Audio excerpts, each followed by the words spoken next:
ప్రేమ. Episode 61 సూర్య expensive gift. Vijay గురించి తప్పుగా మాట్లాడిన ఆ ఇద్దరు ఆడవాళ్లు ఆ అని గట్టిగా అరుస్తూ తేనెటీగల నుండి తప్పించుకుంటూ పరిగెత్తుతారు. పవిత్ర మెల్లగా కిందికి దిగి విజయ్ వైపుకి నవ్వుకుంటూ వస్తుంది.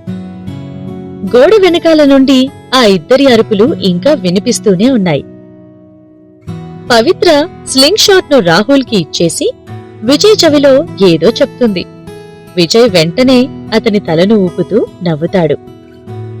పవిత్ర అతని కోసం ఆ ఇద్దరు ఆడవాళ్లకి గుణపాఠం చెప్పడం విజయ్కి నచ్చింది. తన కోసం పవిత్ర ఇదంతా చేసినందుకు విజయ్ ఆనందపడతాడు. విజయ్ పవిత్ర నవ్వుకుంటూ ఇంటి లోపలికి ఎంటర్ అవుతారు. వాళ్లు మెయిన్ హాల్లో పక్కన ఉన్న గదిలో కాసేపు ఆగుతారు. చాలా పెద్దగా అందంగా ఉన్న వాళ్ల మెయిన్ హాల్లో చాలా మంది గెస్ట్ పార్టీ స్టార్ట్ అవ్వడం కోసం ఎదురు చూస్తూ ఉంటారు. ఇంటి పెద్ద అయిన చంద్రమౌళి ఒక చైర్లో కూర్చుని ఆనందంగా కనిపిస్తున్నాడు. అతను ఎంబ్రాయిడరీ చేసిన రెడ్ కలర్ లాల్చీ పైజామాను ధరించి చూడ్డానికి 50 ఏళ్ల వయసులో ఉన్నట్టు కనిపిస్తున్నాడు. అక్కడికి వచ్చిన గెస్ట్ అందరూ ఆయనకి గిఫ్ట్స్ ఇస్తూ విష్ చేయడంలో బిజీగా ఉన్నారు. చంద్రమౌళికి 2 కొడుకులున్నారు. అతని పెద్ద కొడుకు దామోదర్, చిన్న కొడుకు శ్యామ్ సుందర్. ఆయన కొడుకులిద్దరూ వచ్చిన బంధువులను పలకరిస్తూ వాళ్లకు కావాల్సినవి దగ్గరుండి చూసుకుంటున్నారు. బర్త్డే పార్టీకి చాలా మంది బిజినెస్ మెన్, వాళ్ల ఫ్యామిలీ ఫ్రెండ్స్, రిలేటివ్స్ వచ్చారు. వాళ్లకు ఇన్విటేషన్ ఇచ్చినప్పుడే పార్టీలోకి పెళ్లి చూపులు కూడా జరగబోతున్నాయి అని తెలిసి అందరూ వాళ్ల కూతుళ్లను కూడా తీసుకుని వచ్చారు.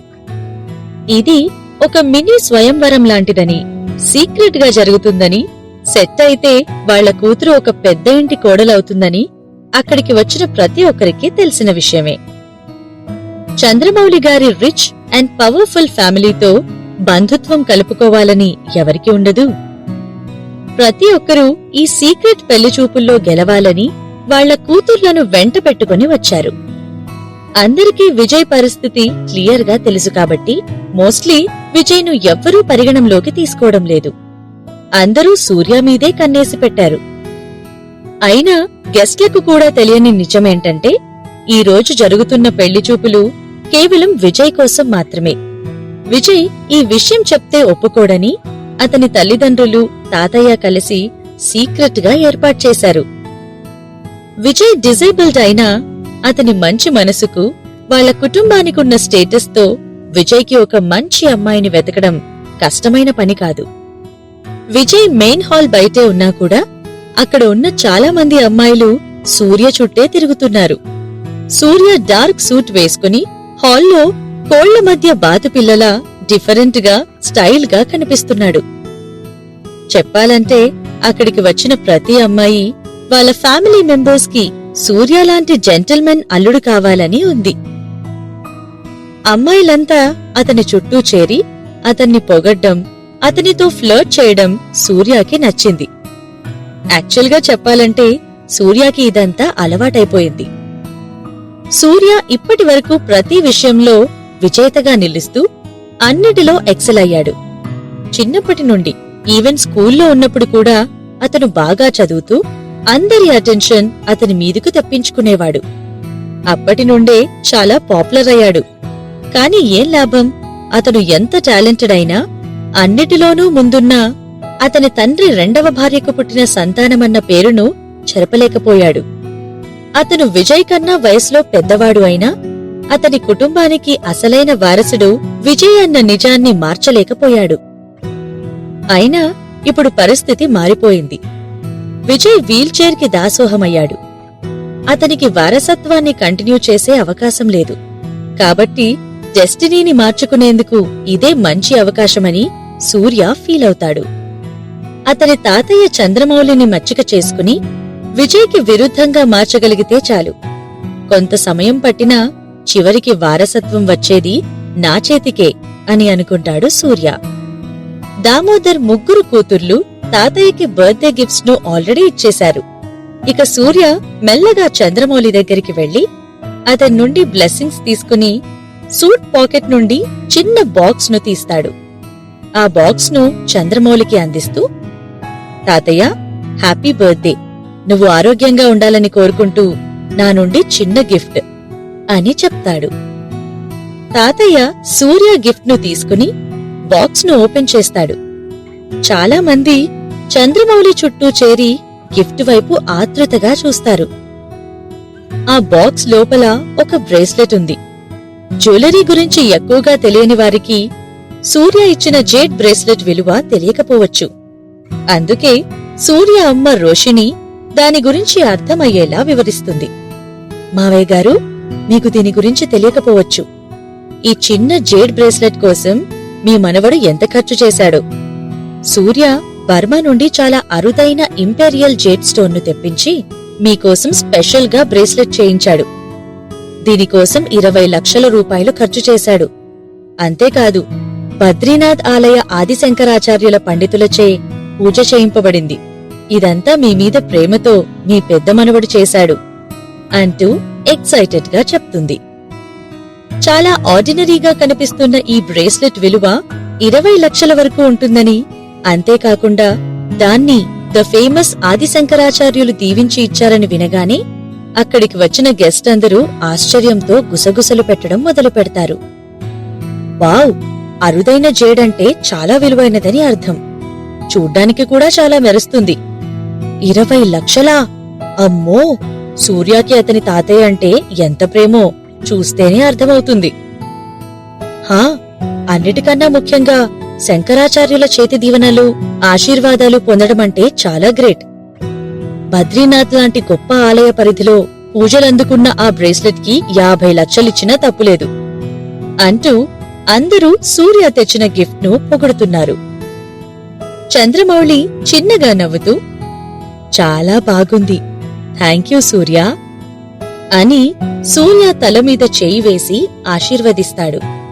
హహ, నువ్వు హ్యాపీగా ఉంటే నాకదే చాలు తాతయ్య అని చెప్పి పక్కకు నిలబడతాడు. తన తాతయ్యను సంతోషపరచడానికి సూర్య చాలా సమయాన్ని, చాలా డబ్బును ఇన్వెస్ట్ చేశాడు. అతనికి తన తాతయ్య అంటే చాలా ఇష్టమని అందరికీ తెలిసేలా చెయ్యాలని అనుకున్నాడు. ఈ కుటుంబానికి వారసుడు అవ్వాలంటే తాతయ్య ప్రేమ పొందటమే కాదు, అతను అందరి దృష్టిలో మంచి వ్యక్తి అన్న పేరు పొందాలి. అందుకే సూర్య ఇదంతా చేస్తున్నాడు. సూర్య గిఫ్ట్ ఇచ్చిన తరువాత విజయ్ గిఫ్ట్ ఇవ్వడానికి మెయిన్ హాల్ లోపలికి వస్తాడు. సడన్ గా డోర్ ఓపెన్ అవ్వగానే విజయ్ వచ్చాడు అని ఎవరో అరుస్తారు. వెంటనే అందరి దృష్టి లోపలికి ఎంటర్ అవుతున్న విజయ్ మీద వాలింది. సిల్వర్ కలర్ హెయిర్ తో ఉన్న ఒక హ్యాండ్సమ్ అబ్బాయి వీల్ చైర్ లో కూర్చుని ఉన్న ఇంకో హ్యాండ్సమ్ ను మెయిన్ హాల్ లోపలికి తోస్తూ తీసుకువస్తున్నాడు. వాళ్ళిద్దరూ చాలా అట్రాక్టివ్ గా కనిపిస్తున్నారు. ప్రతి ఒక్కరూ వాళ్ల తలలను ఎంట్రన్స్ వైపుకి తిప్పి ఈ ఇద్దరు హ్యాండ్సమ్ వ్యక్తుల వంకే చూస్తున్నారు. ఒకరు ప్రిన్స్ చార్మింగ్ లాగా ఉంటే ఇంకొకరు కూల్ గా, స్టైలిష్ గా ఉన్నాడు. రెండు వేరువేరు ప్రపంచంలో బ్రతుకుతున్న ఈ ఇద్దరు చూడ్డానికి చాలా బాగున్నారు. ఇప్పటి వరకు సూర్య చుట్టూ తిరుగుతూ అతని అటెన్షన్ కోసం ట్రై చేసిన అమ్మాయిలందరూ ఈ క్షణం సిల్వర్ కలర్ హెయిర్ లో ఉన్న వ్యక్తిని, విజయ్ ను కళ్ళార్పకుండా చూస్తున్నారు. విజయ్ స్క్రీన్ లో ఫొటోస్ లో కనిపించిన దానికన్నా నిజంగా చూడ్డానికే ఎక్కువ హ్యాండ్సమ్ గా కనిపిస్తున్నాడు. అతను వీల్ చైర్ లో కూర్చుని ఉన్నా కూడా అక్కడున్న అబ్బాయిలందరిలో కన్నా అందంగా విజయ్ మాత్రమే ఉన్నాడు. ఇక విజయ్ వీల్ చైర్ ను ముందుకు తోస్తున్న సిల్వర్ కలర్ హెయిర్ అబ్బాయి మాత్రం కూల్ గా, స్టైల్ గా ఉన్నా కూడా కొంచెం మిస్టీరియస్ గా కనిపిస్తున్నాడు. హాల్లో ఉన్న ప్రతి ఒక్కరూ ఆ అబ్బాయి ఎవరో తెలుసుకోవాలని ఆతృతగా ఫీల్ అవుతున్నారు. పవిత్ర విజయ్ ను హాల్లో గుంపులుగా ఉన్న వాళ్ళందరినీ దాటుకుంటూ చంద్రమౌళి దగ్గరికి తీసుకుని వెళ్తుంది. విజయ్ అతని తాతయ్య వైపుకి చూస్తూ, సారీ తాతయ్య, కొంచెం లేట్ అయ్యాను అని అంటాడు.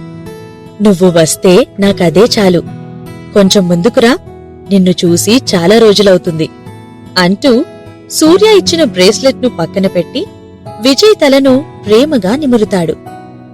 చంద్రమౌళికి అతని చిన్న మనవడు విజయ్ అంటే చాలా ఇష్టం. అతనికి ఎంత ఇష్టమనేది విజయ్ పేరులోనే తెలుస్తుంది. విజయ్ అన్న పేరును చంద్రమౌళి స్వయంగా పెట్టాడు. ఆ రోజుల్లో అతని ప్రేయసి విజయలక్ష్మి జ్ఞాపకంగా ఆమె పేరులోని విజయాను విజయ్గా అతని ప్రియమైన మనవడికి పెట్టాడు. కాని కొన్ని కారణాల వల్ల చంద్రమౌళి విజయలక్ష్మిని కాక వేరే అమ్మాయిని చేసుకోవాల్సొచ్చింది. అయినా ఆ అమ్మాయిని మర్చిపోలేక అతని ప్రేమకు ప్రతీకగా మనవడికి విజయ్ అని పేరు పెట్టాడు. విజయ్కి యాక్సిడెంట్ అయ్యి వీల్ చైర్కి పరిమితమయ్యాక చంద్రమౌళికి తన మనవడి మీద ప్రేమ ఇంకాస్త పెరిగిందే కాని ఏమాత్రం తగ్గలేదు. విజయ్కి యాక్సిడెంట్ జరిగిన తరువాత చాలా మంది కంపెనీ ఇన్వెస్టర్స్ సూర్యను కంపెనీ హెడ్ గా చేయమని సజెస్ట్ చేశారు. కాని చంద్రమౌళి దానికి ఏమాత్రం ఒప్పుకోలేదు. సూర్యాని కేవలం టెంపరరీ సీఈఓగానే ఉండమని చెప్పి సీఈఓగా విజయ్ను చేసే ప్రయత్నంలో ఉన్నాడు. విజయ్ అతని తాతయ్య పక్కకు జరుగుతాడు. పవిత్ర కూడా విజయ్ వెనకాల వెళ్లి నిలబడుతుంది. చంద్రమౌళి విజయ్ పక్కన నిలబడి ఉన్న అబ్బాయిని చూస్తూ ఇతను ఎవరు అని అడుగుతాడు. విజయ్ పవిత్ర వైపు చూస్తూ తాతయ్య, అతను నా ఫ్రెండ్ సంజయ్ అని చెప్తాడు. పవిత్ర తనకి ఉన్న ఎక్స్ట్రా స్కిల్ ని ఉపయోగించి వాయిస్ ను మార్చి చంద్రమౌళికి నమస్కరిస్తూ, నమస్కారం తాతయ్య గారు, మీరు 80వ పుట్టినరోజుకి వచ్చినందుకు నేను చాలా హ్యాపీగా ఫీల్ అవుతున్నాను. మీరు ఆరోగ్యంగా ఆనందంగా ఉండాలని ప్రార్థిస్తున్నాను. హ్యాపీ బర్త్డే అని చెప్తుంది. ఓ థ్యాంక్ యూ. నువ్వు విజయ్కి ఫ్రెండ్ అయితే మాకు గెస్ట్ అన్నట్టే. ప్లీజ్ కూర్చొని పార్టీని ఎంజాయ్ చెయ్యి అని నవ్వుతూ చంద్రమౌళి బదులు ఇస్తాడు.